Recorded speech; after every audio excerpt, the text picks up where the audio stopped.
5ই August স্বৈরাচার হাসিনার নাটকীয়ভাবে ক্ষমতা হারানোর প্রায় 1 মাস হতে চলেছে। শোনা যাচ্ছে যুক্তরাজ্য, যুক্তরাষ্ট্র এবং সংযুক্ত আরব আমিরাতে আশ্রয় না পেয়ে দিল্লিতেই ঠাঁই নিয়েছেন তিনি।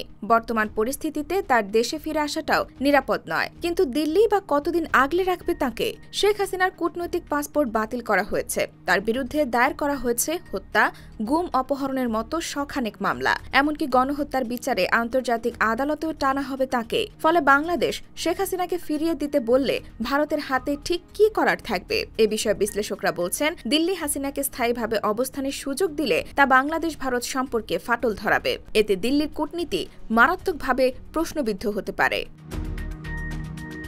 কেননা ভারতের কাছে বাংলাদেশ শুধুমাত্র প্রতিবেশী দেশই নয়, বরং কৌশলগত অংশীদারও। এ নিয়ে অনলাইন বিবিসির এক প্রতিবেদনে বলা হয়, দুই দেশের মোট সীমান্ত 4096 কিলোমিটার। এর মধ্যে ভারতের উত্তর পূর্ব রাজ্যগুলোতে যদি কখনো বিদ্রোহ দেখা দেয়, তাহলে তা বাংলাদেশের সাহায্য ছাড়া মোকাবেলা করা দিল্লির জন্য কঠিন। আবার ভারত তার উত্তর পূর্বাঞ্চলীয় রাজ্যগুলিতে পণ্য পরিবহনের জন্য বাংলাদেশের সড়ক, নদী এবং রেলপথ ব্যবহারের সুযোগ পেয়েছে। ফলে খুব সতর্কতার সাথে পা ফেলতে হচ্ছে ভারতকে।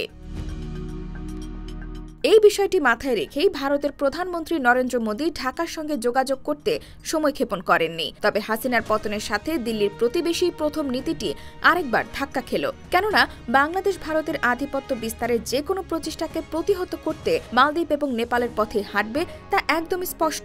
সেই ইঙ্গিত অবশ্য আগে থেকেই দিয়ে রেখেছেন নোবেল বিজয়ী উপদেষ্টা প্রধান ড. মোহাম্মদ ইউনূস। বিশ্লেষকরা বলছেন, ভারতের চির প্রতিদ্বন্দ্বী চীনও এই অঞ্চলে প্রভাবের জন্য জোর প্রচেষ্টা চালাচ্ছে। এর প্রকৃত উদাহরণ, গেল বছর ভারতের চোখের সামনেই ভারত বিরোধিতা করে মালদ্বীপের ক্ষমতায় এসেছে মোহাম্মদ মইজু। এতে বাংলাদেশের ক্ষেত্রে একই পরিণতি এড়াতে চাইবে দিল্লি। সুতরাং দিল্লি যদি একটি আঞ্চলিক শক্তি হিসেবে তার মর্যাদা রক্ষা করতে চায়, তবে অন্য প্রতিবেশী দেশে তার প্রভাব বজায় রাখতেই হবে। IBTV USA, new York.